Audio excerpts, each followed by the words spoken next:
There we go. Oh, thank you. Someone was so kind as to grab me a Starbucks. Anyways, welcome everyone to this exciting 4-part series featuring Dr. Al Condeluci. My name is Oli Backstrom, President and CEO of SCE LifeWorks out of Winnipeg, Manitoba. SCE LifeWorks supports people with developmental disabilities, people with intellectual disabilities, autistic people to work and participate in the community. I'm greeting you from Treaty 1 territory, the traditional lands of the Anishinaabe, Cree, Ojibwe, Dakota, and Dene peoples, and the homeland of the Métis Nation. I know we have people joining us from across Canada, across Turtle Island, from various treaty territories, as well as unceded lands. Al joins us from the Pittsburgh area, and you can correct me if I'm wrong, but I believe that's the land of the Treaty of Fort Pitt, ancestral land of the Seneca, Adena culture, Hopewell culture, and Monongahela peoples, as well as the refugees from other tribes who were displaced when European settlers arrived. We recognize the injustices the Indigenous peoples have faced. We recognize the land and the benefits it provides all of us. And we recognize this in gratitude in the spirit of reconciliation and building a better future together. Shout out to the SCE LifeWorks crew. Give a wave. Loud and proud. Okay. So welcome to our friends and colleagues joining us from across Canada in the Canadian Association for Supported Employment, or CASE Innovation Lab Community of Practice, and our partners there. And a big thank you to CASE and our colleagues, including Joy McKinnon, who's joining us today. Part of our proposal for our second year project with the Innovation Lab included this idea of recruiting Al and some other wonderful people and being able to share great knowledge and wisdom as well. So thank you so much. And finally, thank you. Welcome to our friends and colleagues from Community Respite Services. And I'm not going to speak too much longer here. I'm grateful for the time you set aside for this opportunity to hear about and talk about social capital, loneliness, and building meaningful relationships. I will say this, though, I don't think we talk about social capital nearly enough in the work we do. If you implement what Al talks about, I know that lives of the people you serve will be improved. And those lives might even be longer than they otherwise would have been. And Al's going to talk about that. I just encourage you to resist that temptation to deal with that email that might be on the side and be fully present for the next few hours. And just a note about how we're handling questions. You can, if you have a question, just put it in the chat and it'll sit there for a while. I'm not going to interrupt Al with questions when they pop up, but there'll be periods of time when we'll just pause and Al will say, "What are the questions, Oli?" And I'll read the questions to him and we'll deal with the questions in that kind of fashion.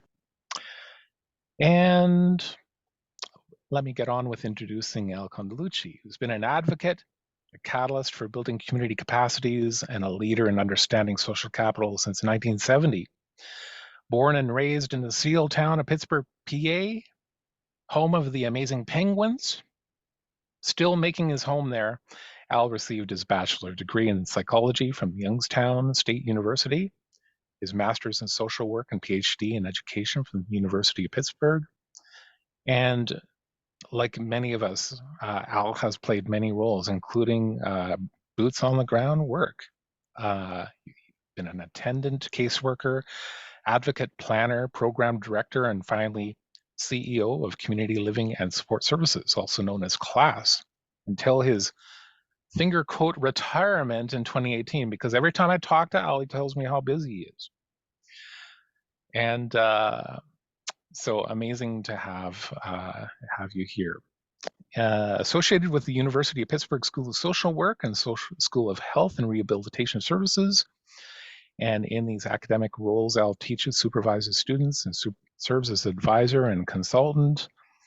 Al has emerged as a national leader and consultant, international, I should say, and consultant on human services and community issues. He speaks annually to national and international audiences, reaching some 15,000 people per year. He has great books you can find at al.condeluci.com. They've won prizes and awards for their thoughtful approach on culture and community, and used in many colleges and universities. Mr. Condeluci, I'm really grateful for your willingness to share your time and your wisdom with us. So please give a warm Zoom welcome to Dr. Al Thank you, Condeluci. Oli. Welcome. Thank you very much, and thanks everybody for plugging in. It's always so great to work with Oli. We've been friends for a number of years. Had an opportunity to spend some time with his organization in Winnipeg, and just always impressed by the values base that that SCC LifeWork embeds in everything they do. It's really important that we recognize the values that we believe in and that we feel are really fundamentally important. And one of those values is that all people should have the opportunity to participate in community. And when Oli and I chatted about putting this program together, we kicked around a number of ways that we might shape the information, and what we've come up with is a four-part series. Today is the first of four. As Oli indicated, they're being recorded, and so if there's something, if at the end of this session today, you you really feel, wow, this was pretty important stuff, and you're interested in sharing it, or you wish other people that you work with or knew were plugged in, you can actually tell them about the series, and they can actually access these sessions or sign up for subsequent sessions that we have coming up. Our session today is our kickoff, but we have a session that will be on January 31st, which is next week. That's our second in the series. So today we're going to focus in on history, loneliness, devaluation, the social isolation that people with disabilities often experience. On January 31st, we're going to move into the focus on social capital. Oli sort of introduced social capital, but we're going to look at that very strategically as a construct for addressing loneliness and isolation. Then in February, on February 6th, at 2 o'clock, or excuse me, at 1 o'clock, we're going to be focusing in on our third part, which is on community mapping. And this will sort of make sense when we start talking about loneliness and isolation. Obviously, people are isolated or disconnected from community. And social capital, the session on social capital, is going to explore how people can build relationships in the community. Session 3 will focus in on mapping, identifying, discovering the resources in our communities that would be viable for folks that we support who are experiencing disabilities.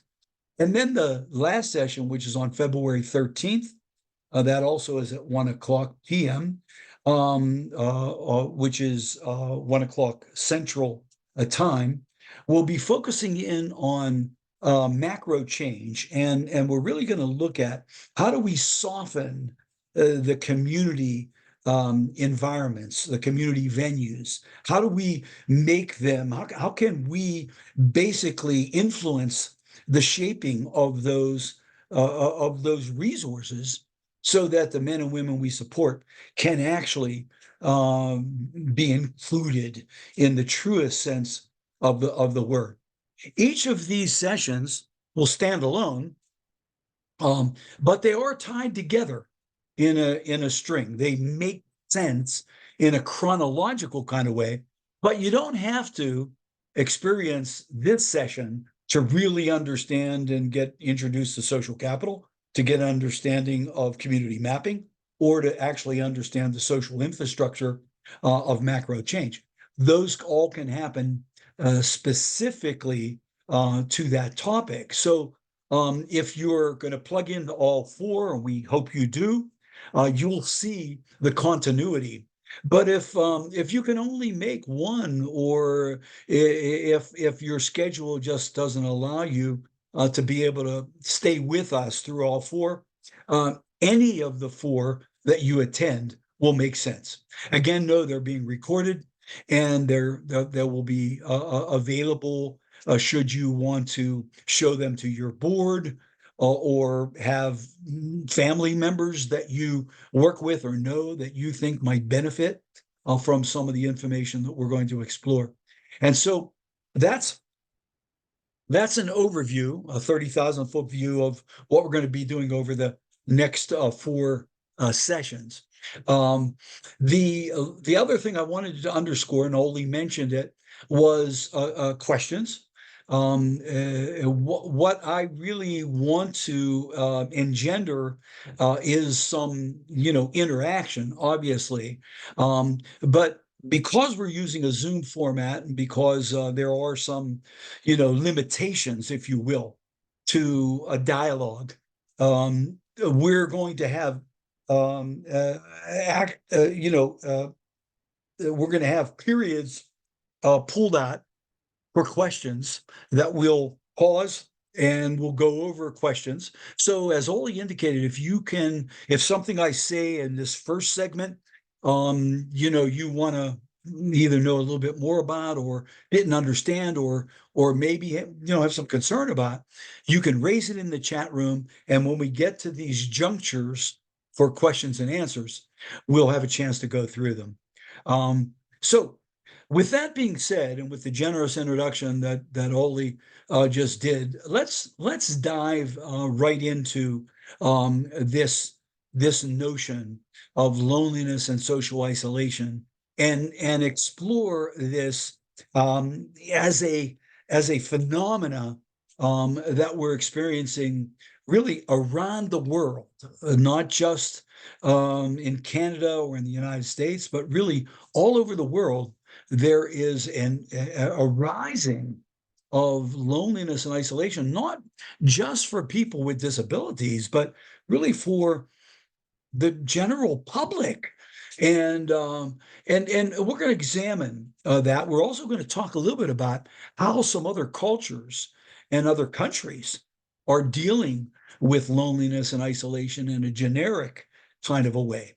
So with that being said, we're going to jump right into this. I'm going to manage the slides, and we're going to kind of just start with this broader perspective, this 30,000-foot view. What do people want, right? When they come to your agency or to your organization, when they reach out to government services, when they make requests to social service agencies, whether they're private or public, we know that most people want some very predictable things, right? This is not like we're finding out for the first time. We know that people want to stay active and be a part of their community. No one likes to be on the sidelines. People want to participate. They want to be productive. They want to contribute to what is happening around them. All people want that. People want to be treated with dignity and respect. This is a natural law of human behavior, that no human being wants to be disrespected or in some way treated in undignified ways. No matter who you are, people want these very fundamental kinds of things. Most people would like to stay in their own home. They don't want to have to go somewhere else. People want to be able to get around their community and take advantage of the kinds of things that are available in our communities, whether our communities are urban suburban or rural, people want to be there. Um, and so, and finally, the last point on this slide is that people need relationships. People literally thrive through their relationships. And you obviously know that, um, but I want to share with you some of the data that actually underscores how important relationships are in people's life and how they're antecedent to so many good things. Now, these kinds of basic things that people want, um, some people struggle to get these things, right? Some people don't have the kinds of opportunities or they have the access to the community that most people want. And in those situations, we know that when somebody is isolated or disconnected from community, um, bad things happen. That the risks go up, and that we know that people become that they get sick more often and more easily. They have lower self-esteem and lower self-confidence. They feel alienated, and actually, statistics are very clear that isolation leads to death, that people die from social isolation. And I'll back into some of the statistics on that, but that literally social isolation is toxic when people don't have access to community. And we know there are groups of people. There are some predictability when you think about social isolation. We know, in fact, the elderly are at great risk of social isolation. The AARP, the American Association of Retired People, which is one of the largest advocacy groups in the world for elders, have made loneliness and isolation their number one issue. And but it's not just elders. Folks that economically are disadvantaged or have less economic resources tend to become more isolated. Certainly, people with disabilities and their families are at huge risk of isolation and disconnection. Single parents who are raising children on their own are another at-risk group. Mental health conditions, folks that struggle with emotional issues are at great risk of being isolated. Ethnic minorities, anyone who feels different for whatever reason that they feel different. So these groups of people are at greater risk. But any of us can find ourselves in situations of loneliness and isolation. Um, Now, obviously, with people who are experiencing disabilities, which most of us on this call today had some connection to, that we need to understand that there's actually been a historical trend that has created greater risks for isolation and loneliness.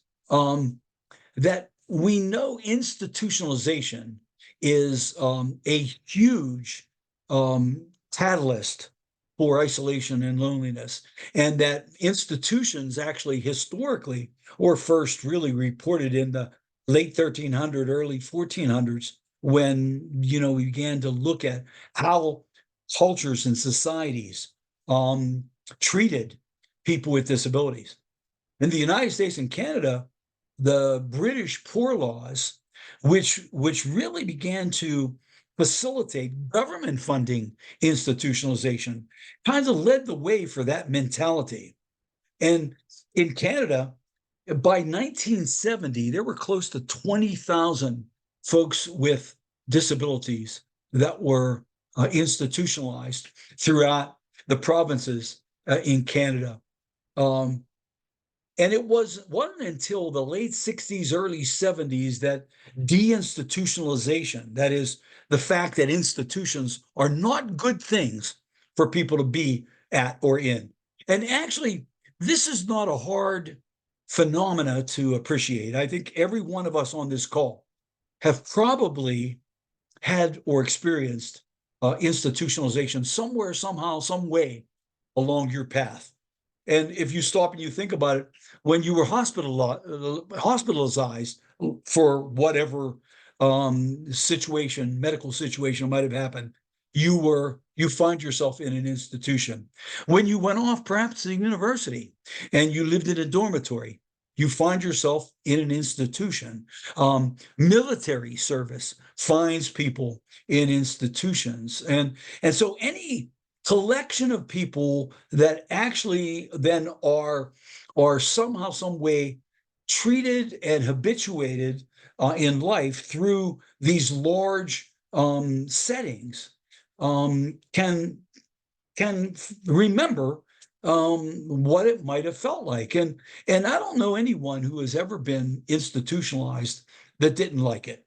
That institutions go against the grain of our humanness, right? By 2009, Canada, as a country, really began to recognize the toxic effect of institutions and ordered them closed. And in that period of time, since 2009, this is not that long ago, um, there's been efforts to relocate and get people out of these larger institutions and into the community. Um, and, and as we've done this, one of the things that we know is that when people are moved from bigger institutions to smaller institutions, that the institutionalization phenomena still exists. Um, and obviously in Canada, as we close some of the large Gothic institutions that were actually present in every province in Canada, um, some people have actually really not been liberated, but have been trans-institutionalized into other kinds of settings, group homes, and other kinds of things that are still institutional in nature. They're just not as big. But in terms of people's authority and freedoms, those kinds of things can get in the way, even in some of those social programs that we've created. Now, it's really important in the very beginning of this conversation that we understand that although social isolation and loneliness are cousins, they have some co-relationship. They are unique phenomena, and it's important to appreciate that. Social isolation is a state where an individual lacks a sense of belonging or engagement and actually has a minimal number of contacts or connections with people. So it's a very tangible kind of a definition, social isolation. Loneliness, on the other hand, is a much more emotional phenomena. It's a feeling that people have that they lack a social intimacy. Again, for any of us on this call, it's not hard to connect or relate to these. I know for me, pre-pandemically, and now that the pandemic is receding a bit, travel is starting back up. But before the pandemic, I was doing a lot of traveling, right? And I know many of you have done the same thing. And when I travel somewhere to speak at a conference or to meet with people or to share ideas, um, I would, even though I feel like I'm very connected, I'm not a socially isolated person. I have a lot of people in my orbit. But when I travel, I find myself by myself in a hotel room somewhere. Um, and feel lonely, right? I miss my wife, I miss my family. And so all of us can relate to that subjective feeling of isolation or just not being with the people that you want to be with. Now, social isolation is objective, as I mentioned. It can be identified. You can actually quantify it.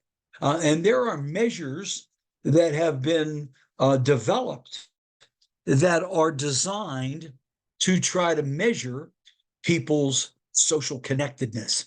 And Harvard University in the United States, in Boston, has developed a social capital benchmarking survey. And this survey is designed to reveal someone's connectedness, right?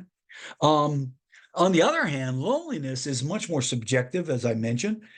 It's felt, it's articulated by someone. It's harder to get your hands around, although there have been measures for loneliness as well. UCLA, the University of California at Los Angeles, in the mid 60s, developed a loneliness scale. They actually 20 questions that were designed to try to ferret out how lonely someone might be. Now, again, the loneliness scale is a moment in time, and someone might feel lonely at one point, and then further down the path, maybe not as lonely. So it's very subjective, and it's also very here and now for people. But you can begin to measure loneliness and isolation. And I've used both tools, the social capital benchmarking tool, which was developed at Harvard, and the UCLA loneliness scale um, to baseline, people that we serve and that are at risk of loneliness and isolation. So this notion of loneliness, because it's a feeling, and think back to the pandemic, that when everything shut down in our countries, and we found ourselves quarantined. We couldn't go out. We couldn't do things that we would routinely do. The loneliness factor spiked. Um, and the mental health associated struggles also began to go up and began to spike. Um, and all of us felt that in some way, shape, or form during the pandemic. Um, and now, as things are receding and we're getting back, we're feeling, a little bit more, like we belong, in terms of things that we missed during the pandemic. Jean Vanier said to be lonely is to feel unwanted and unloved, and therefore unlovable. Loneliness is a taste of death. It's a pretty powerful quote that any of us, all of us, could relate to. But statistically, in Canada, and this data comes from 2021, that more than 40% of Canadians feel lonely some or all of the time. This comes in a survey done by a couple of different institutes. And I'm going to go over some of the institutes that have been looking at loneliness in Canada. 30% of Canadian seniors are at risk. And interestingly enough, young women and people not in couples report the highest levels of loneliness, where 1 in 10 are often, always, or often lonely. So statistically, we're beginning to get our hands around how toxic and how powerful loneliness is. This Angus Reid Institute it has been one of the leaders in looking at loneliness, and they've used this scale. I'm going to show this scale to you as a sort of a way of measuring, or in some ways quantifying, loneliness. So at the highest level is desolation, right? And then lonely but not isolated, isolated but not lonely, moderately connected, or cherished, right? So desolate to cherished are the polls that the Angus Reid Institute has used. And a quarter of Canadian populations, as measured by Angus Reid Institute, fall in the desolate category. Then we're not talking about people with disabilities specifically here. We're just talking generally with the population.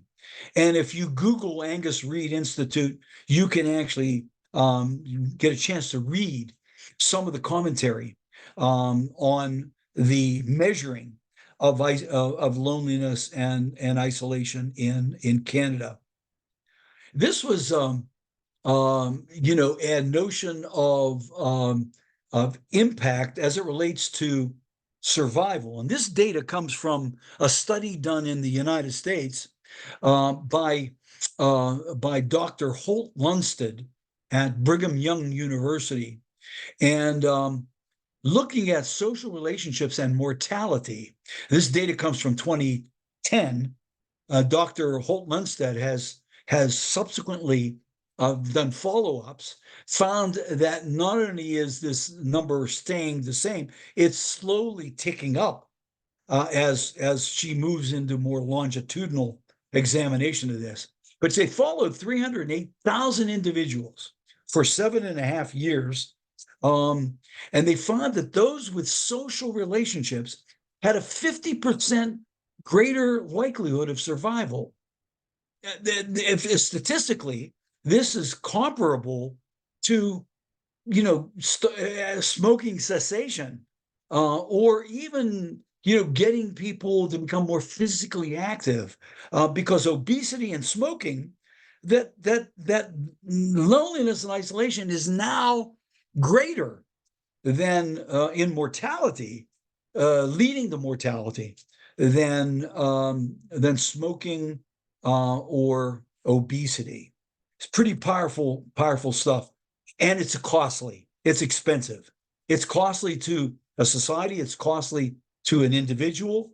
And the impact, as measured by Stanford University and Harvard, looking at Medicare costs, found that $7 billion a year were increased because of loneliness and isolation, especially because of lost productivity or longer hospital stays, because people just didn't have a person to go home to or somebody to support them when they were trying to recover at home. So isolation and loneliness is huge, and it's also a huge economic factor. Julianne Holt Lunsted from Brigham Young said simply living alone or in an isolated place may be just as harmful to your health as feeling lonely. Yet we know for many people with disabilities, they're living on their own, or they're living in a situation where they don't have someone there who cares for them, other than perhaps paid staff who come in and offer and render services. And sometimes that's a revolving door, right? So one fascinating thing to me as I've studied and examined this and really tried to not just only quantify it, but create strategies for addressing loneliness and isolation, is that there's a biological foundation to loneliness and isolation. And that we know from a primal sense that when someone gets separated from their tribe, that we see biological and physiological impact to that person. In other words, things happen that they actually can't control. They're primal, they're brain stem oriented kinds of things that affect respiration, affect circulation, affect inflammation. And basically when someone is rendered lonely, these kinds of warning reactions happen. I mean, take this example. Say you're at a conference or you're away from home and you're in a new city, a strange city you haven't been in before. And You arrive at the hotel for the conference, and you decide to go out and get some. First off, you don't know anybody there, so you decide to go out and get something to eat. You go by yourself, and you leave the hotel, and it's dark. You go to a restaurant, you order, and now you're walking back to the hotel, and it's dark, and you're 3 or 4 blocks from your hotel. You're in a strange place. Everything becomes accentuated. Um, you hear things in a much greater way. Your senses become so much more alert because danger is associated with loneliness. If you are disconnected from your tribe, you're at great risk. You're at risk from the environment around you, right? Now, these reactions, these physiological reactions that happen to any of us when we're by ourselves and we're in some place where we don't feel comfortable, that those reactions are really designed to help us survive, right? They're survival instinctive releases that are designed to make sure you make it. However, one of the things that study is now discovering in various ways that we've been looking at loneliness and isolation is that when these things remain high over time, they become they create dysfunction. They become liabilities to your system, your circulatory system, your respiratory system, and consequently, you can actually we know that you become more vulnerable to long-term reactions. For example, loneliness is a risk factor that actually increases not just morbidity, but cardiovascular disease, stroke, heart attack. All of those things are triggered, if you will, through loneliness and isolation. So, so this notion of loneliness and isolation is not just some kind of a trite thing to say, okay, yeah, some people are lonely. Yeah, so what? No, no, this is a huge liability to individuals and to their families and to our society at large. We know that isolated people have disrupted sleep patterns and their immune system becomes altered. Higher stress hormones are released. Heart disease by 29%, stroke by 32%, 30% greater risk of dying in 7 years. So these kinds of things are should bring up red flags for all of us, and certainly for those of us who have responsibility to provide, supports and to try to help people develop meaningful jobs and meaningful lifestyles in community. We need to be attentive to this. Um, recent New York Times article reported that since 1980, the percentage of American adults who say they're lonely has doubled.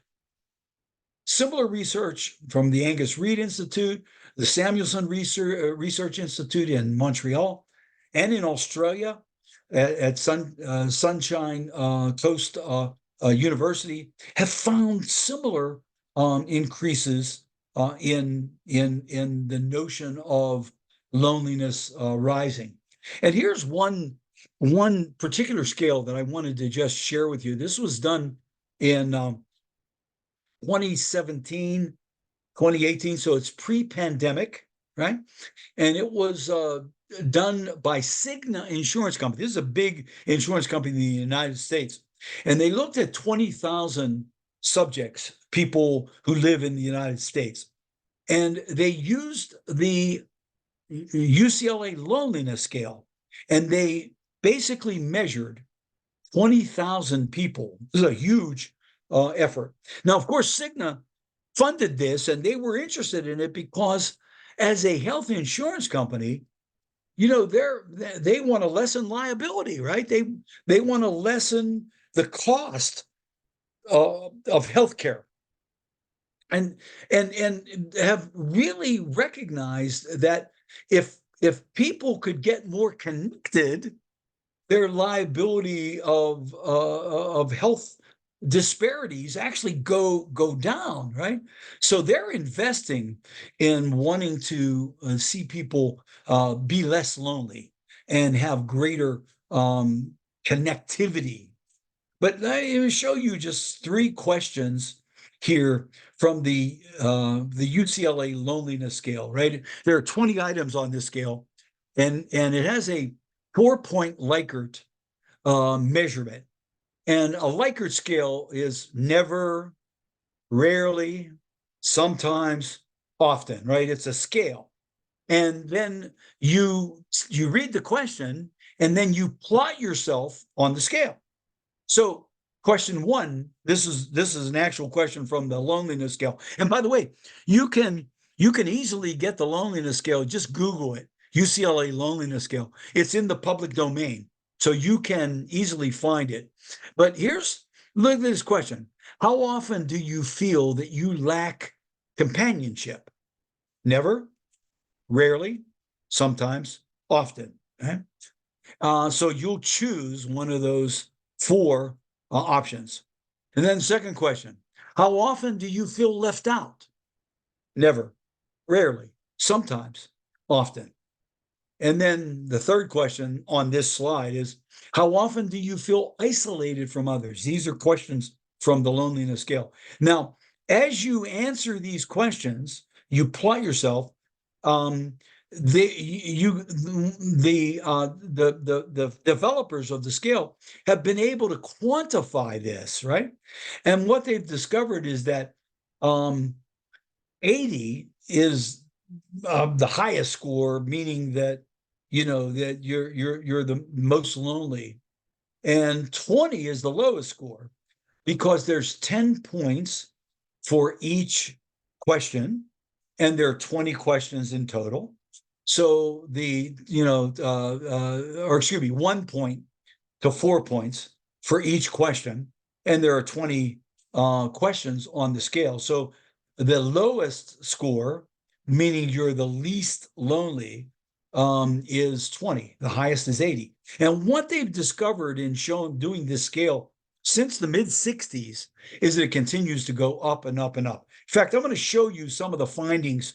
You can Google this, by the way. You can Google Cigna loneliness study, and you can see the whole report. But these are just a couple of things I pulled out to share with you today. And this is American data, although the loneliness scale has been and is currently being used in Canada as a bona fide measurement device. Okay, but just a couple things of this data that you see in front of you. One of the things that really was intriguing to me is that you look at that next to the last bullet, Generation Z, which are the youngest sample in the study, were the loneliest. Now, it's really perplexing to try to sort that out, because the younger people are the most technologically advanced and the ones that are really the most connected, right? I mean, these guys grew up with these kinds of things, right? With these computers and smartphones that they have in their pocket, where they can text friends, and they can, go to a particular platform and hook up and meet up with people. Yet they report as the loneliness. It's really, although look at the last bullet, social media use alone is not a predictor of loneliness. It by itself doesn't mean that you become lonely. So as we study loneliness, as we think about it as a society, as organizations, as family members, we need to appreciate that somehow, some way, this loneliness is going up in our society, and that's not a good thing. And certainly those of us in the disability movement, disability rights movement, know that people with disabilities are more lonely than the average. So it's even further exacerbated with that population. Here's changes in loneliness and social contact between 2018 and 2020, right?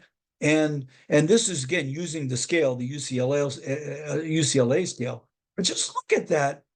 Look at that last measure.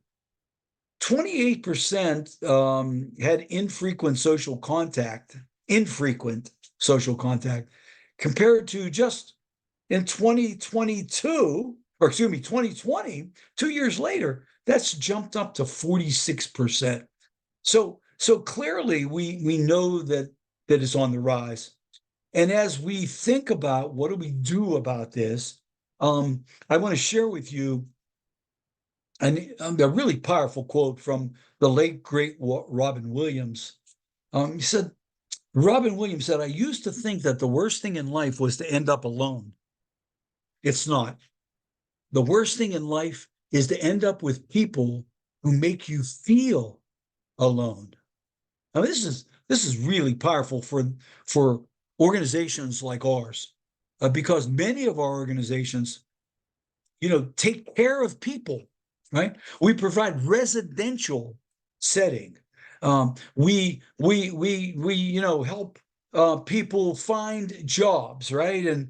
And so that notion of thinking about this phenomena of loneliness and how we support people to try to move out of loneliness becomes really powerful. Now, the last thing I want to share with you in terms of data before we get into some strategies is that this was a study that we did in Pittsburgh with Chatham University. My organization partnered with a university in Pittsburgh called Chatham University, and we did a study to look at family engagement, right? And we used the social capital benchmarking survey that was developed at Harvard that I mentioned that measures social connection. And we identified 50 families in Pittsburgh, 25 families who had a child in the school system with an IEP, meaning an individual educational plan, or that particular student had a disability. Any student with a disability has an IEP if they're in the public school systems.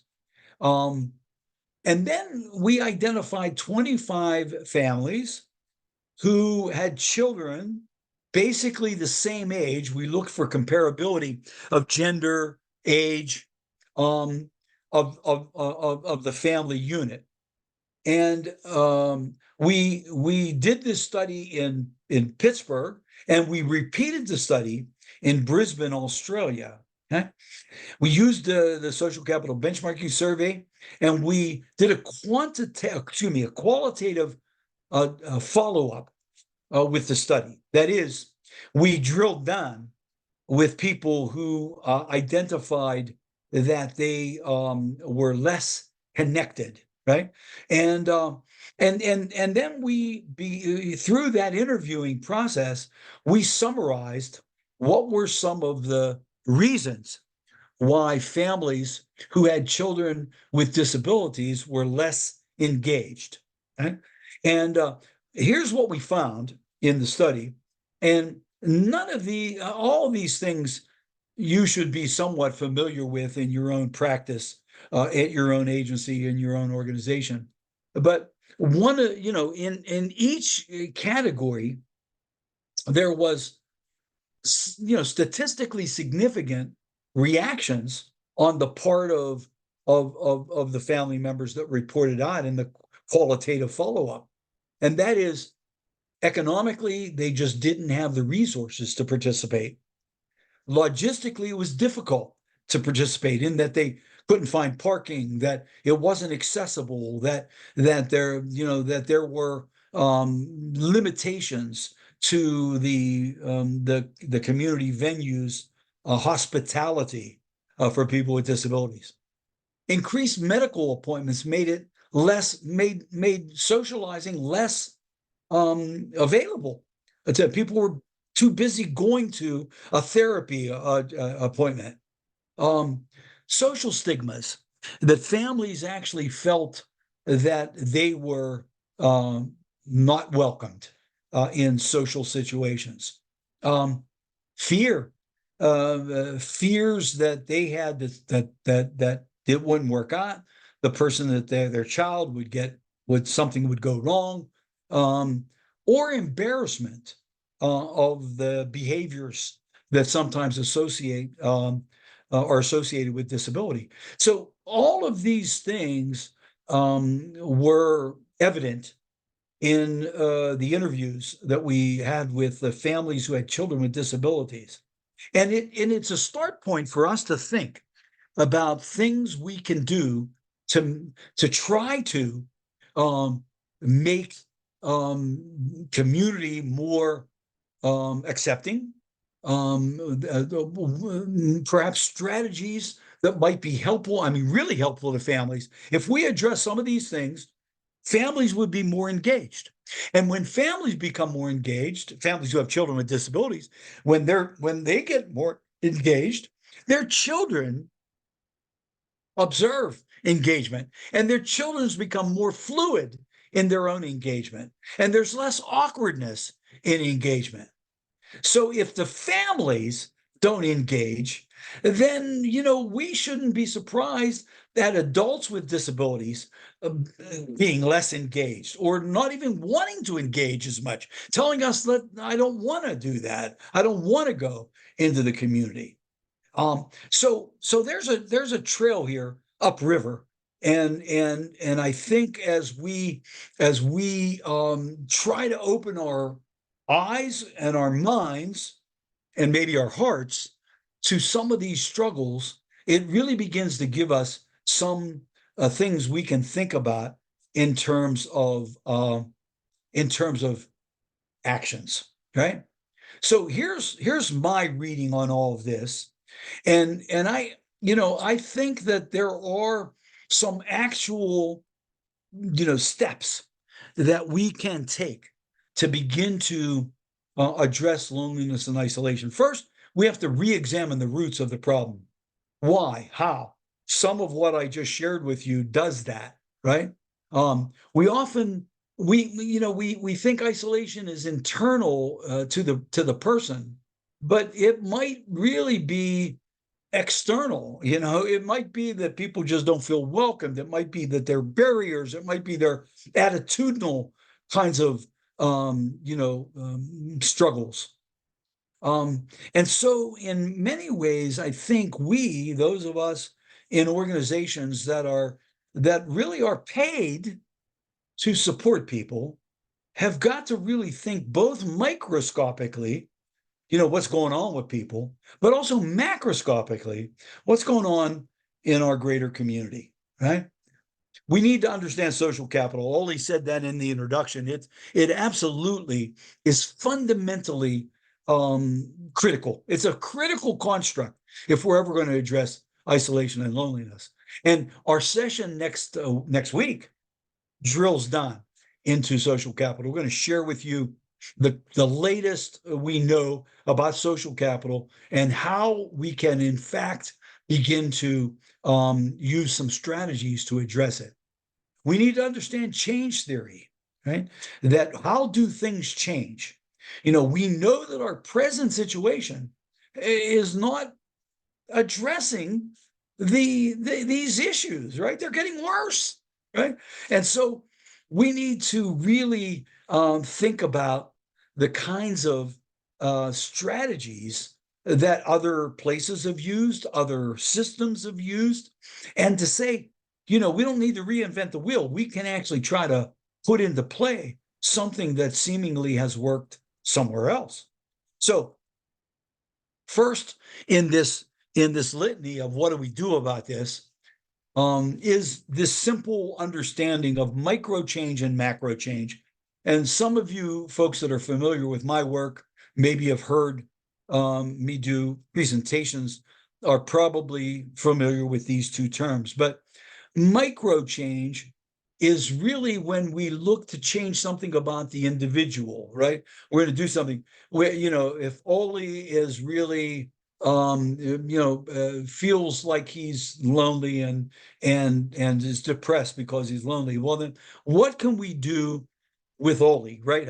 What kind of conversations can we have? What kind of interventions can we make with Oli to help him break out of this, this feeling that he has of loneliness, right? That's a micro strategy, and there are strategies. I'm going to go over some of them with you. But on the other side of the coin is the macro change, right? And macro change is, what do we have to do as a society? What do we have to do collectively as a community, as a city, as a municipality to begin to create a greater sense of hospitality and welcomeness, right? What can happen there in that bigger landscape? And I think organizations like ours have got to go down both avenues. Many times, what happens with organizations like the ones on our call today is we tend to stay micro. We tend to focus on the individual and try to, do some things that are going to break that individual out of the, I don't know, the isolation that they feel and experiencing. And we need to do that. There's no question. But I think also, and complementary to that, becomes the need to invest in community change. And that's a horse of a different color. And it requires a total change in strategies, right? That's the macro strategies and the micro strategies are different. Let me show you them. Micro change is when we look clinically or therapeutically at a situation, and we really work to try to address that situation with the individual, right? And so let me show you some micro interventions that have been used and are successful with individuals who are experiencing loneliness and isolation, right? CBT, cognitive behavioral therapy, has become more and more recognized as a methodology to work individually with somebody. Social prescriptions. This is really happening a lot in the UK, where physicians are actually writing prescriptions for social involvement. And the prescriptions, just like you get a prescription for, I don't know, a medicine that's going to help you with your high blood pressure, right? That's a micro sort of thing. But these prescriptions are really designed to say, I'm going to prescribe you to work out 3 times a week at Planet Hollywood or wherever, right? That there are these kinds of things that are socially prescribed, and that there's funding that actually follows this along. Social fitness exercises, right? One of the key reasons why many people remain isolated, even though they have opportunity to go out, is that they feel awkward. They feel uncomfortable. They don't know what to say next. I mean, you and I feel that way, for God's sakes, in many situations where we just don't know what to say, or we feel like we're stumbling and bumbling through the small talk, right? So social fitness exercises is a micro strategy that can really really help someone practice some things that might then in fact really be utilized. Cultural profile. This is something that I've been using a lot in my own practice, and I've been coaching organizations with. A cultural profile is really a discovery phase with people that we support to discover the potential affinities that might correspond with what's happening in their community. Right? So, doing a cultural profile with people. Mindfulness. Mindfulness has really become a much more popular approach. Ice-breaking practice, right? What do you say after hello? Or what do you say after we talked about the Jets game last night? What do we say next, right? Ice-breaking practice. And there's this last one, this care force, is something we've done here in Pittsburgh, where we've really tried to deputize Amazon drivers, utility workers, postal workers, delivery people. We tried to deputize them to identify if someone's domicile appears to be, they appear to be withdrawn, the yard is amiss, and there's things piling up, and really in an effort to see if we could get some community people out to those folks that might be in the community and are isolated there. So these are just some micro interventions. There's many more. There's, I'm sure, some that you already know and perhaps are even doing.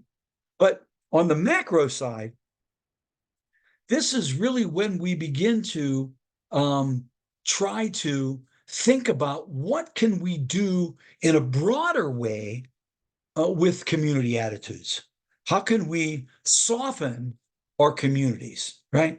And we know in macro change, there's some formal things we can do: passing of laws, passing of certifications and things that are formal. And then we also know that there are some informal things we can do through relationships. But here's some macro interventions. When we get to our last session that we're going to be doing in February, that's February 13th, we're going to be really focusing in on some of this. In fact, we have a whole session on community mapping that we're going to be doing in our session 3, which is on February 6th. But really beginning to think about our communities, our community centers. Who are the potential gatekeepers in community? Who are the people that might facilitate a greater awareness of inclusivity, right? How might we look at public spaces in our communities and make them more receptive to all people? The possibilities of holding a World Cafe that really talks about how can our community be more inclusive, more welcoming, more hospitable. Those are macro interventions. We'll get into some of those down the road.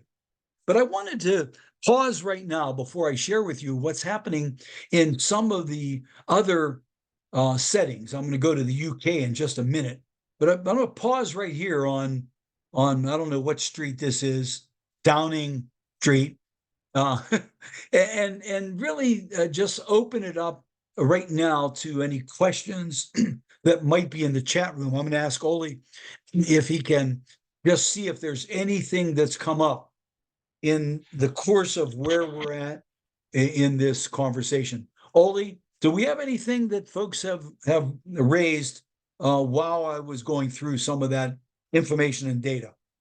We sure do. And I'm going to start at the latest and work backwards. So Good.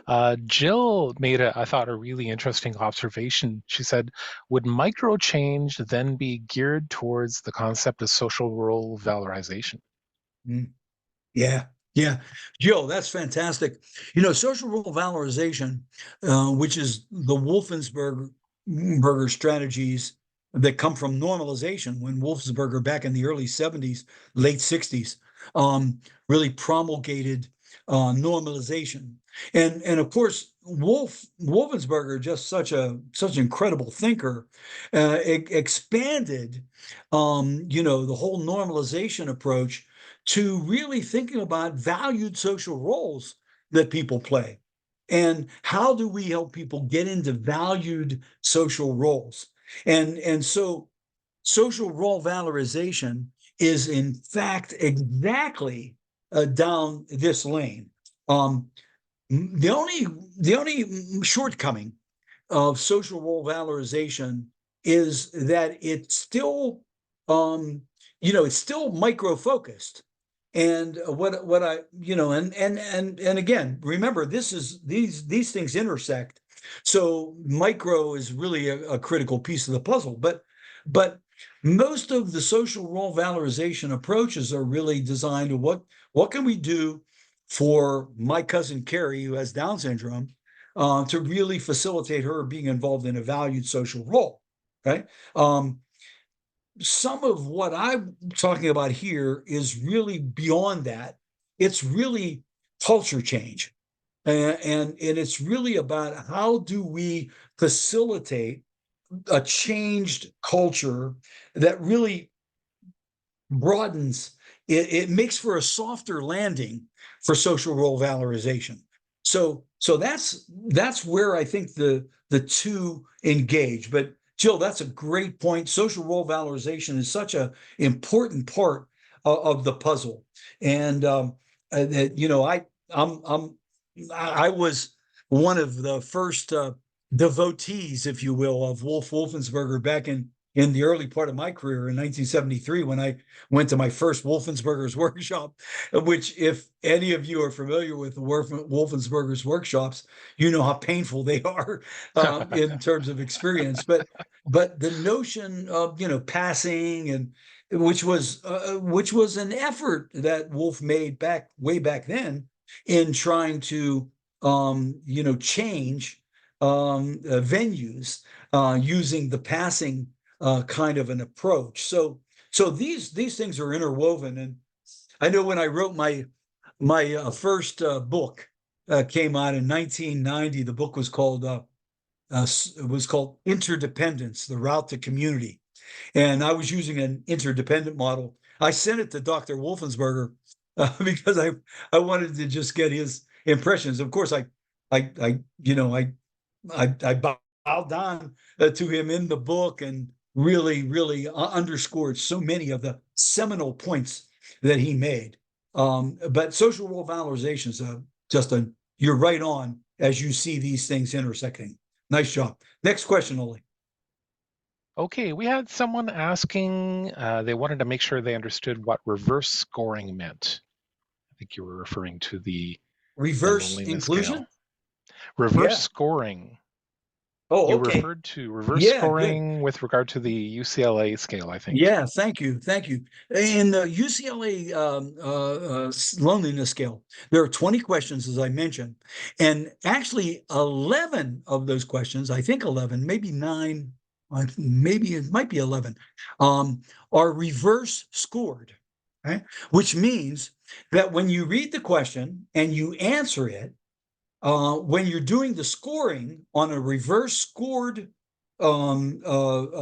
perspective, you'll take, say, I answered the question sometimes, which is a 3, right? That's the third category. Never, never, rarely, sometimes, often. So sometimes would be a 3, right? When you reverse score that, sometimes is now a 2, right? So you just reverse the scoring. That never becomes a 4, rarely becomes a 3, sometimes becomes a 2, often or always becomes a 1, right? That's a reverse score. And basically they, the if you know anything about testing, you know about reliability and validity and some of the metrics that are used in testing. And reverse scoring is really designed to try to prevent people from answering the question in a way they think the tester wants them to answer. So it really kind of tries to level the playing field. So the question is phrased in a way where actually the the response, which would be a 4 in the direct scoring, would now be a 1 in the reverse scoring. Next question, Oli. Great, thank you. This is from earlier when you were talking about loneliness versus social isolation. So a comment from Jill. So to use an experience we have all had, loneliness is maybe what people felt while everything was closed. and they were at home and not seeing people during the pandemic? Question mark. Whereas social isolation is different as they were connected to people in some capacity in other ways. Yeah. Yeah. In fact, I think that the bifurcation of these two concepts um, is really best, I think, understood when you think about quantifying this. Social isolation is when you really have no one in your orbit, in your circle, there are limited numbers of people that you see, get exposed to, and can rely on and relate to. Um, Loneliness is a feeling. You could have hundreds of people in your orbit and circle and still feel like you're lonely, like you're missing something, like something is just not there for you, even though you have plenty of people who you relate to, you meet with, you see on a regular basis. And so now obviously loneliness can also be, a subset of isolation. If you don't have anybody in your orbit, then you're obviously going to be lonely. Now, this is not to be confused with introversion and extroversion, because sometimes people will think, well, I'm an introvert. I really don't want to be with people that much. I can be with people if I want to. I just don't want to, right? As I'm an introvert.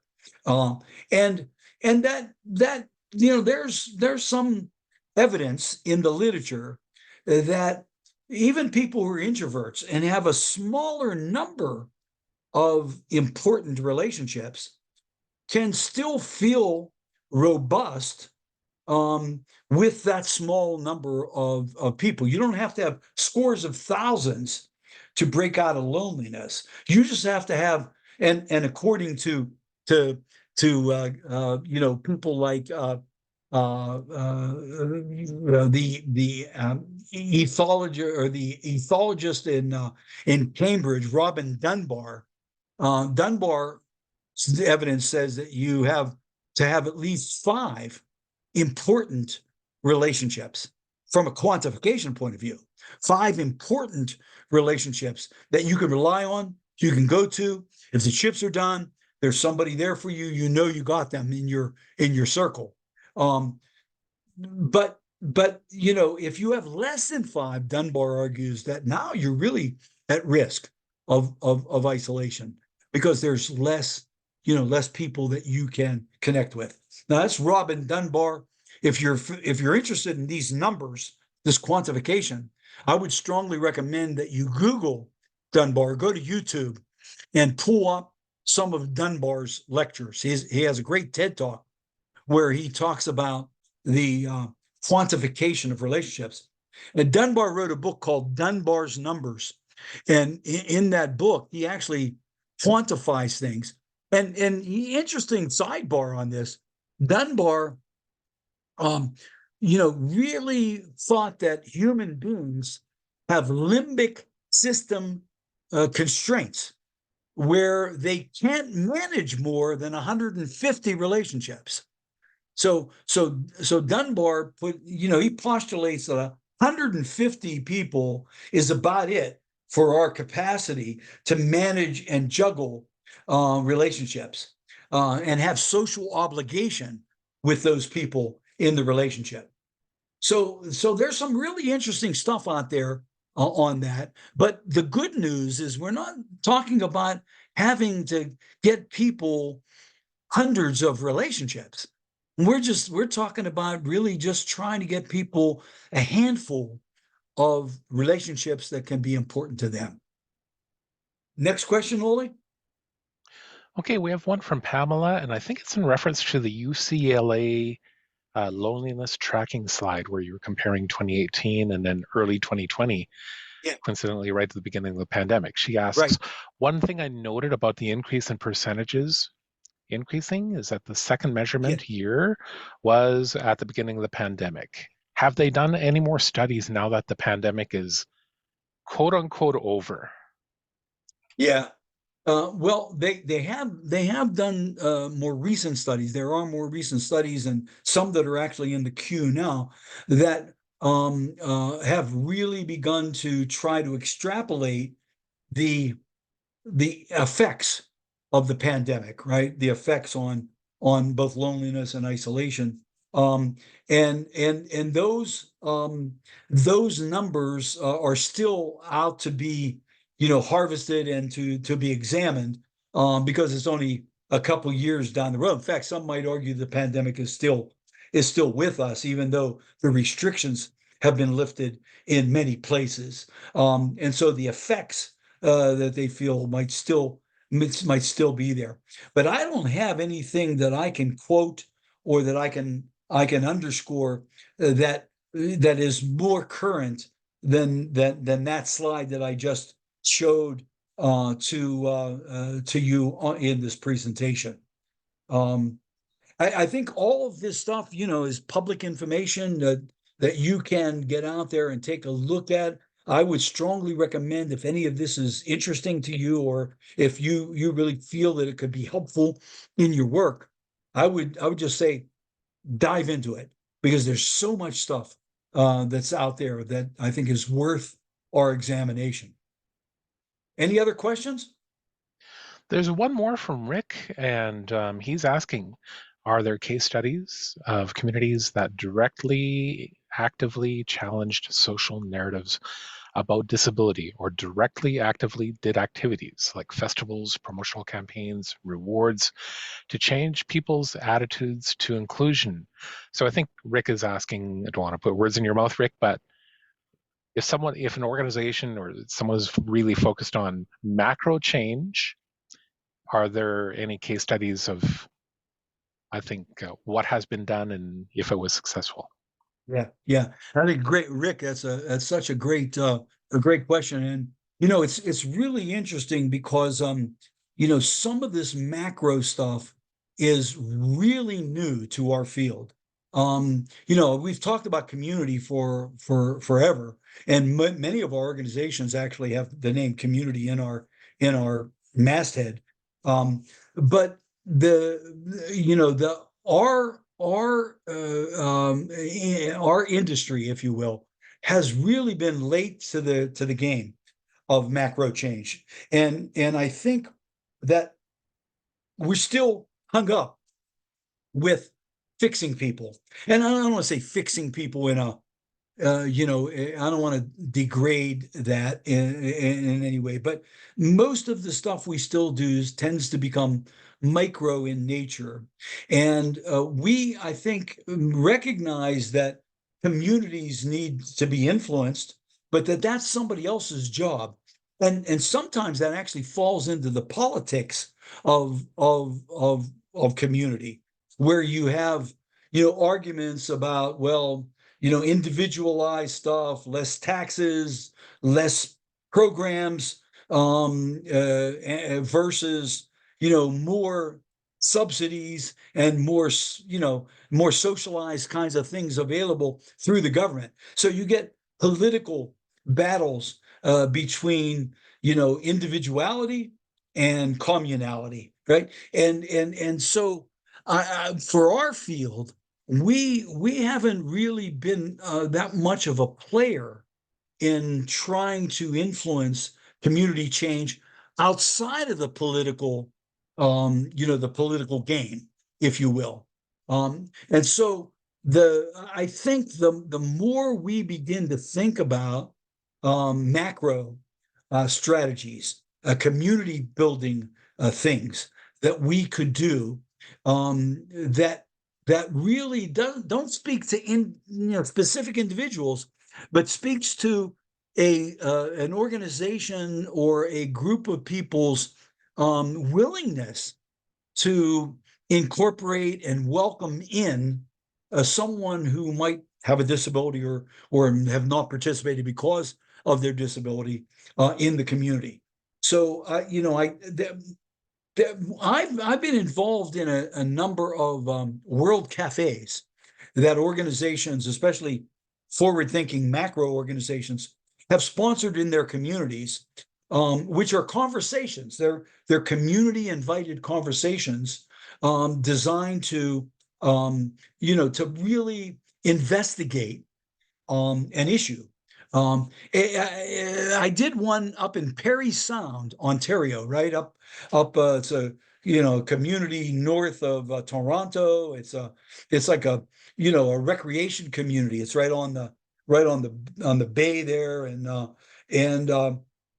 we did a community a World Cafe where we invited I did this with Community Living Paris Sound, right? It's an organization that provides supports to folks with disabilities.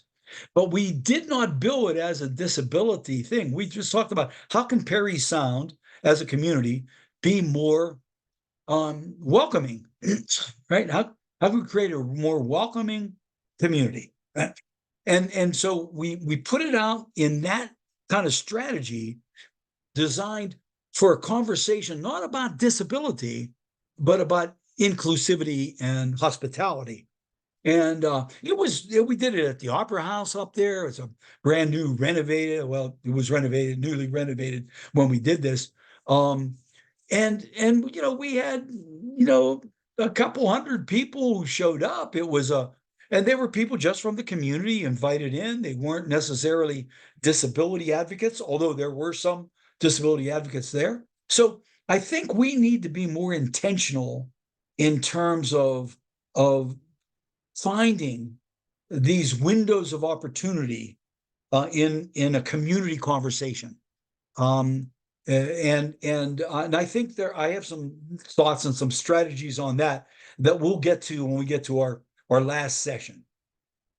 So with that being said, Oli, I think let's move on, and then we'll do another round before we conclude. We have about 40 minutes, so we really want to try to use that time wisely. And I want to get to some things because I think some of the things I've coming up feed right into some of the questions that Sounds folks good. were asking. So, and that always happens when you're dealing with a smart audience, right? That they're anticipating and they're already a step ahead of you. So let's get into the UK and let's look at what they've done in the United Kingdom.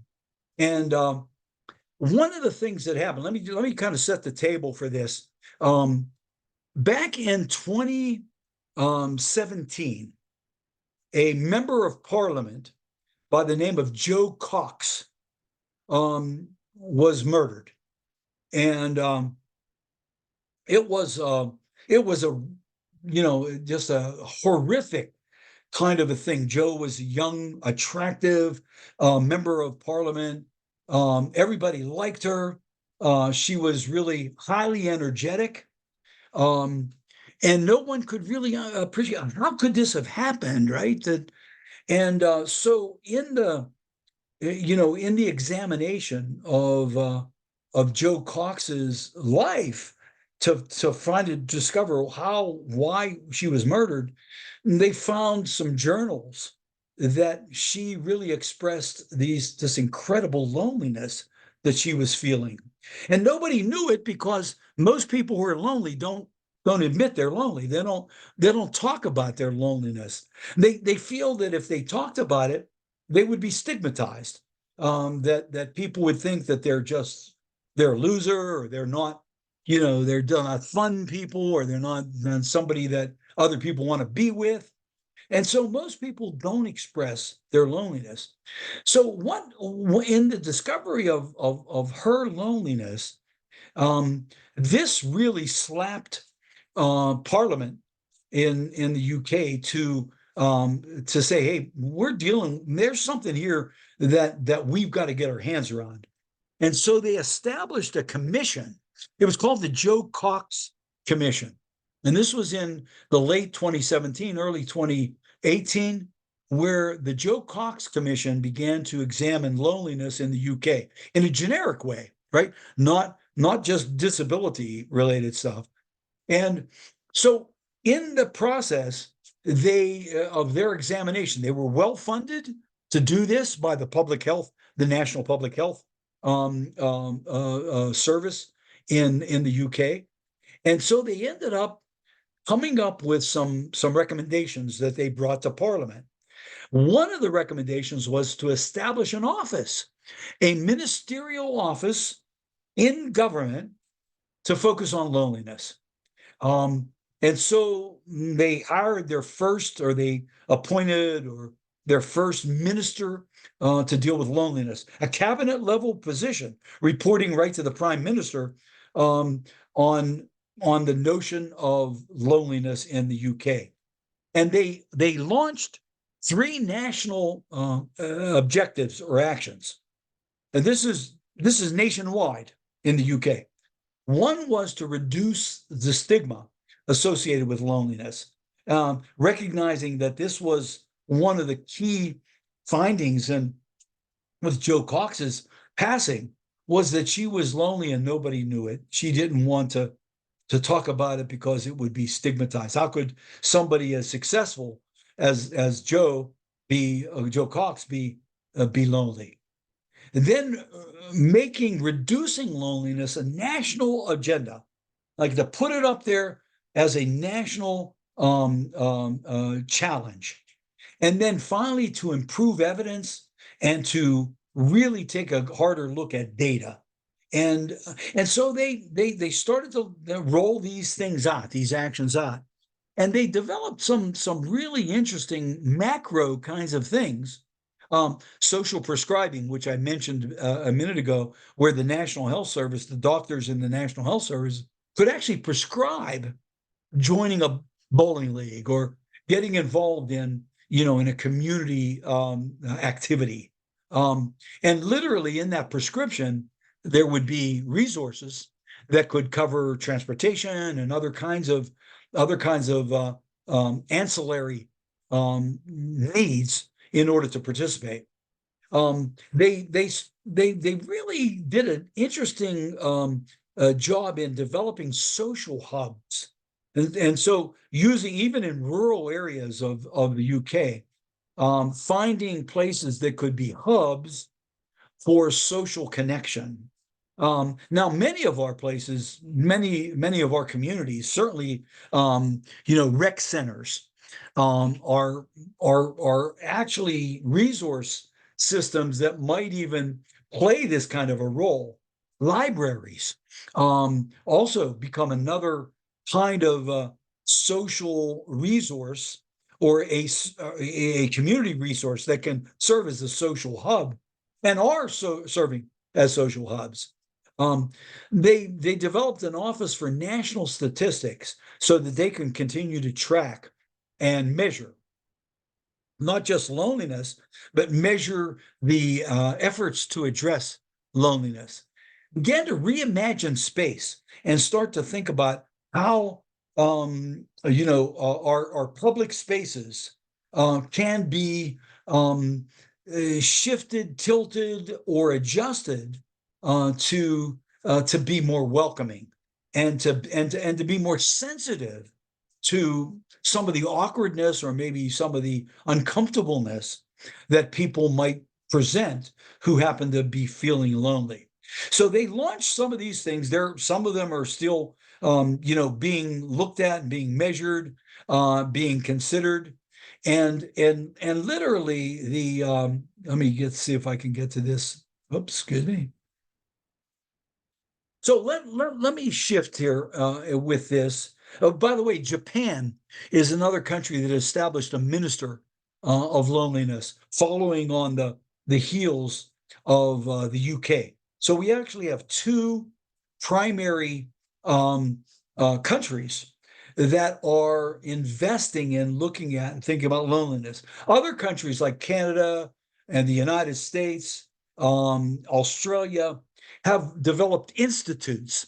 They're private institutes, sometimes associated with universities, to really take up the challenge. The Angus Reid Institute that I mentioned earlier was one of those in Canada. So, but at the bottom of all of this is really human conversation about this, and human conversation about belonging, right? And Margaret Wheatley in this quote really speaks to the importance of human conversation. And it's really it's the easiest way to cultivate change is when you have a conversation about something. And so to that extent, in thinking now and taking this closer to home for many of us on this call, it's not our differences really, or the differences that sometimes are evident in disability that divide us, but it's our judgments about these issues or these differences that divide us, right? And so there's an attitudinal piece and a perception piece that needs to be factored in as we think about strategies and actions. Sir Francis Drake said, I love this quote because I think it really typifies where we're at in the disability advocacy agenda, right? There's a beginning to any great matter, but continuing to the end until it be thoroughly finished really yields the true glory. And I think for us in our field, that continuing to the end is really a clarion call to think macro and to think community and to think about how we influence the greater elements of our community. And for many of us on this call, for example, Oli, when he started, he talked about the innovation labs, the Canadian APSI innovation labs, and that no, there's no question that when groups like APSI begin to think about employment and how can people get employed, you got people excited and ready to be employed, and you got job coaches who are ready to support that effort. The challenge is, how do we get employers, right? How do we get community? How do we change and shape and influence the greater communities, thinking about who belongs and who doesn't? So let me just finish this, and we're going to open it up to some general questions with just a little bit of kind of using a storyline to make a point. So this is Winnie the Pooh, and you're familiar with Winnie the Pooh. So stay with me on this. It occurred to Pooh and Piglet that they hadn't heard from Eeyore in several days. So they put their hats and their coats on. They trotted across 100-acre woods to Eeyore's stick house. Inside was Eeyore. "Hello, Eeyore," said Pooh. "Hello, Pooh." "Hello, Piglet," said Eeyore in a glum-sounding voice. "We just thought we would check in on you," said Piglet, "because we hadn't heard from you and we wanted to know if you were okay." Eeyore was silent for a moment. "Am I okay?" he asked eventually. "Well, I don't know. To be honest, are any of us really okay? That's what I ask myself. All I can tell you is that right now I feel rather sad and alone and not much fun to be around, which is why I haven't bothered you, because you wouldn't want to waste your time hanging out with somebody who's sad and alone and not much fun to be with, would you?" Pooh looked at Piglet. Piglet looked at Pooh, and they both sat down on either side of the Eeyore in his stick house. Eeyore looked at them in surprise. "What are you doing?" "We're sitting here with you," said Pooh, "because we're your friends. And true friends don't care if someone is feeling sad or alone or not much fun to be around at all. True friends are there for you anyway. So here we are." "Oh," said Eeyore. "Oh." And the three of them sat there in silence. And while Pooh and Piglet said nothing at all, somehow, almost imperceptibly, Eeyore started to feel a very tiny little bit better, because Pooh and Piglet were there. No more, no less. This notion of loneliness and isolation, and although we're focused in on it today as it relates to a disability are realities that any of us are at risk of. And in order to change that is really not necessarily, to hire an agency, a director or an agency, support staff member. It's really begin to say, how do we change things? You know, that we must become the change we hope to create. If we want to create, a more inclusive community, then this is really something that's outside of really our necessary role in terms of work, and really begin to think about this as citizens.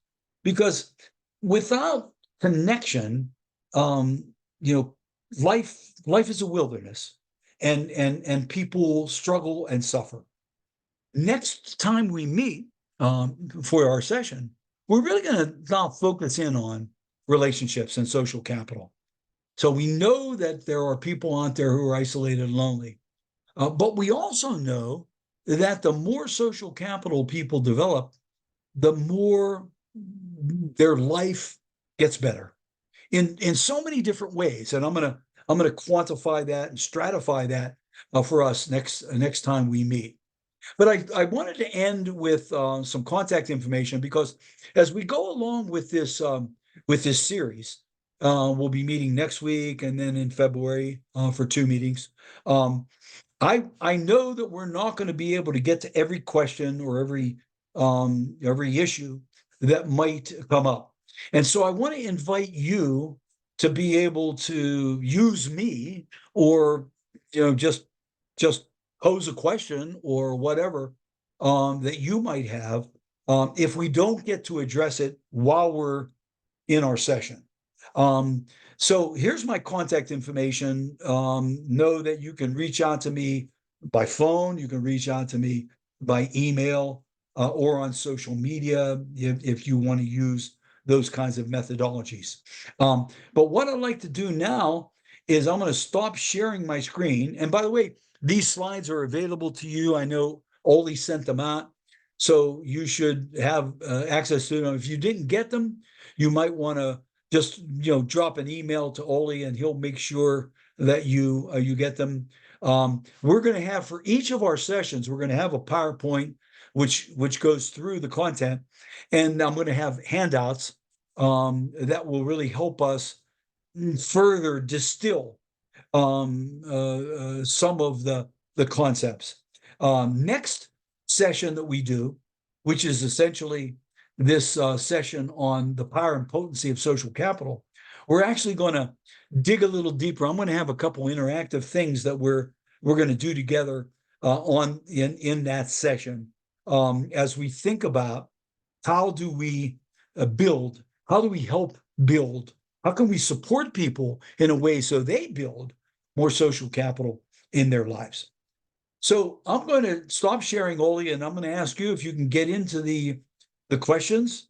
We can do that, and we can have an opportunity, if we go through all the questions and we still have a little bit of time, we can have an opportunity to just open it up to spontaneous kind of questions or reactions people might have. Huh? Sure. Great. So we have Rick from Regina, asking, looping back to your reference to World Cafe. He was asking, is that like a study circle or the same kind of process? If you can expand what a World Cafe is. Yeah, great, Rick. Thank you. And the World Cafe is a process, a learning circle process that really was initiated in the really late 80s or early 90s, and it's been used mostly for civic issues.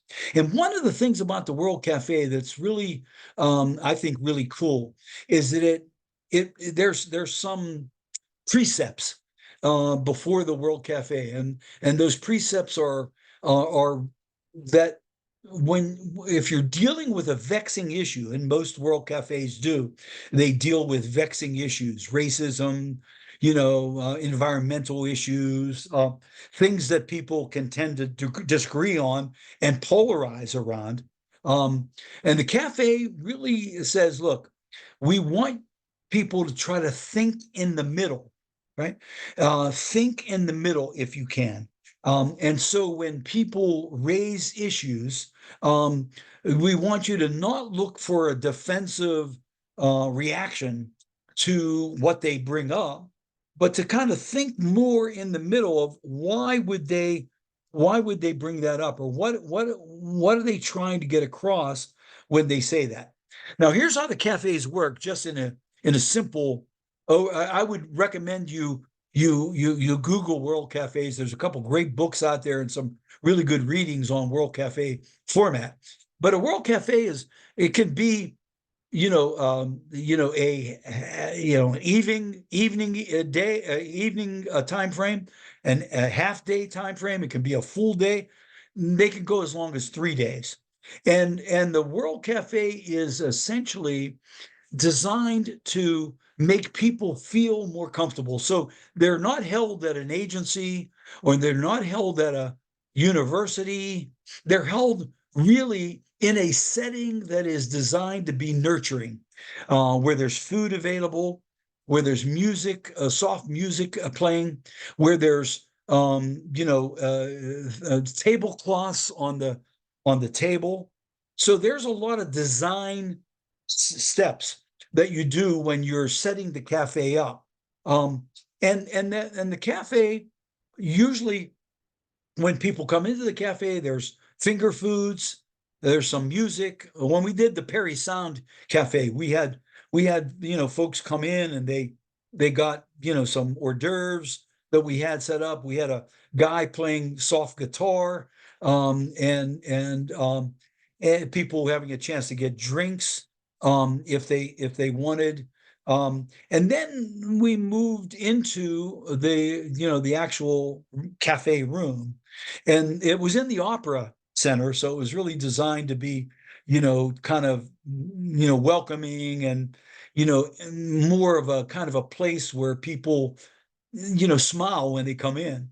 And then we set up tables, and we had table hosts. And I actually worked with the table hosts prior to the cafe, coaching them in facilitating the table discussion. And so what we did is, I started the cafe with a quick overview, 20 minutes on on vibrant community, and what kinds of things does it take for a vibrant community to really be welcoming and nurturing to people.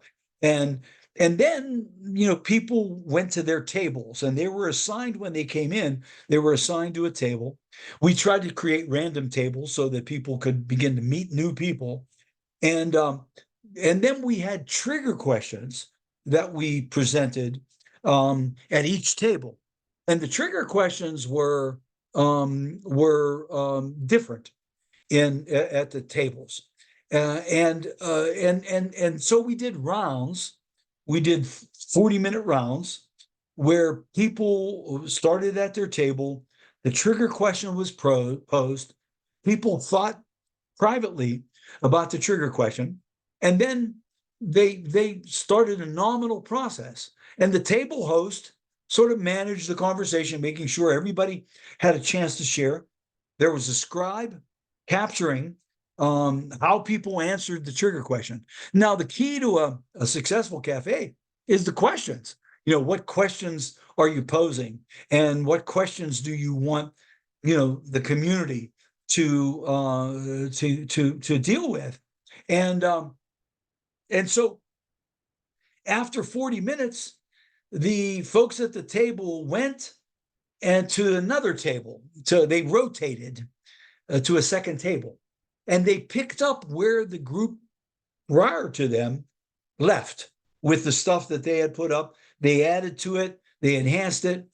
And in the end, based on how we phrased the trigger questions, we ended up with a number of committees that were generated, designed to actually do some things after the cafe. So the cafe is actually just the beginning of a community conversation. It's not designed to lecture the community or to tell the community what it should do. It's there to hear from the community about things that are vexing. So I would suggest take a look at some of the literature on world cafes. Next question, Oli. Um, I'm not sure. Am I missing anyone? I do want to chime in with just my reflection of my own, and you can tune me in if I'm off base. But macro change is important. We have to work on macro change. We can't forget about macro change. But thinking about macro change for me can feel overwhelming, and it's easy to be discouraged. So I do want to make sure that people don't walk away feeling discouraged, because Al is going to, you will walk away from these 4 sessions with takeaways Yeah. you will be able to use to support someone to feel more connected, less lonely, less socially isolated. Yeah. So Yeah. Yeah, you're absolutely right, Oli. I mean, this was an introduction just to kind of frame the challenge, right? And it was really designed to say, we've got a lot of challenging things we've got to look at, and one of them is isolation and loneliness, and so now the next 3 sessions are really going to be, what do we do about it, and how do we address it? And what kinds of strategies? You're right about the fact that community change almost seems like it's so big of a challenge that we're just not going to be able to pull it off. That it's not going to be something that will bear some fruit right away for us. And there are some realities to that. It depends on what community change we're looking to engender, right? But the notion when we get into social capital next time is really going to be say, we can look at people we support as the catalyst for a community conversation and for community change to really help with that by virtue of their crossing the bridge from where they are to where the community is, right? And so I think there's some things that can be done formally, no question about it. I think, laws and regulations and those kinds of bigger things are out there for the taking. But there's also some of these more subtle, softer kinds of things. I think, for example, the board of directors of most of the organizations that are on this call, you think about your board of directors, right? And your board of directors really represent the community, right? That's why you recruit them. So they come on, and and a good organization that's robust tries to get good diversity on their board. They want to get people from different perspectives and different thinking, and using that to really guide your organization forward. But your board also really becomes gatekeepers to macro change in their worlds, in the companies they run, or in the schools that they teach at, or in the governments that they're involved in. And so I think there's a mindset here that I think should permeate what we do, so that we don't really feel like we're up against you know a brick wall, but we're never going to change it. That it's just too, it's just too challenging. There's lots of different steps and stages, and in fact, when we get to our 4th session, Oli, I'm gonna introduce a series of projects. I'm going to recommend that people on the call think about maybe doing one of these projects. I'm going to put on 6 projects. and they're macro projects. They're simple. They're low level. This isn't really this low hanging fruit of things that we can do that are macro oriented to begin to soften the infrastructure of our community. So stay with us on that. If you're feeling a little bit overwhelmed, like, oh my God, what could I do about loneliness and isolation? Holy hell, this is countries are trying to deal with it and they don't know what to do. Stay with us because there's going to be seeds and there's going to be places where you can insert something that will have a dramatic effect in some point in somebody's life. So, Great. any other questions that we have? I know we got 10 minutes till. We don't have to just talk for the sake of talking, but if there's any more spontaneous questions that somebody might have, we can put them out. You don't have to go through the chat room. You can just raise your hand or do whatever we do with the Zoom to try to get attention.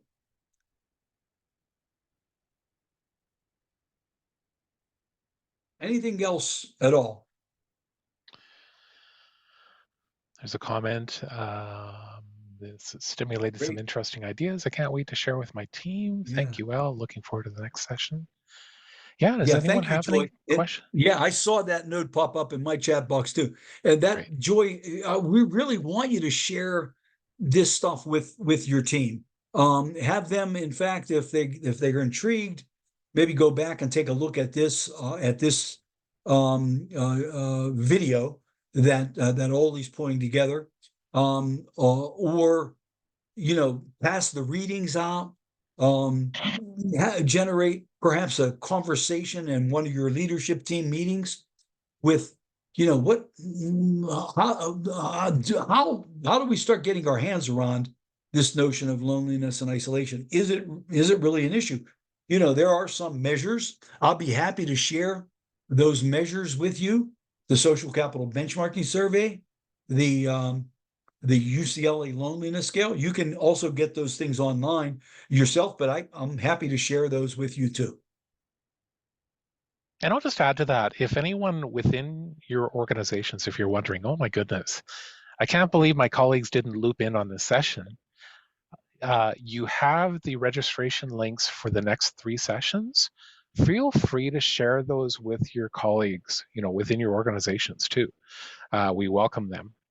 And they Absolutely. can loop back and we'll make sure that people have access to eventually do a recording to this session and they can catch up too. Absolutely. Absolutely. So if there's, some folks are offering their thanks, and, greatly appreciated. And, thank you for being here.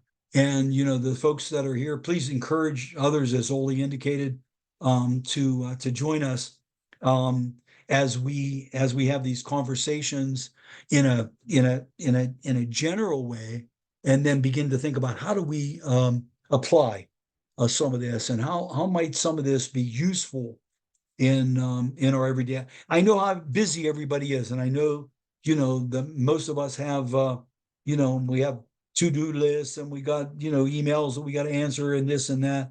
But I think taking some time to reflect on this is really a good investment. Okay. Some thank yous Thank coming you. in.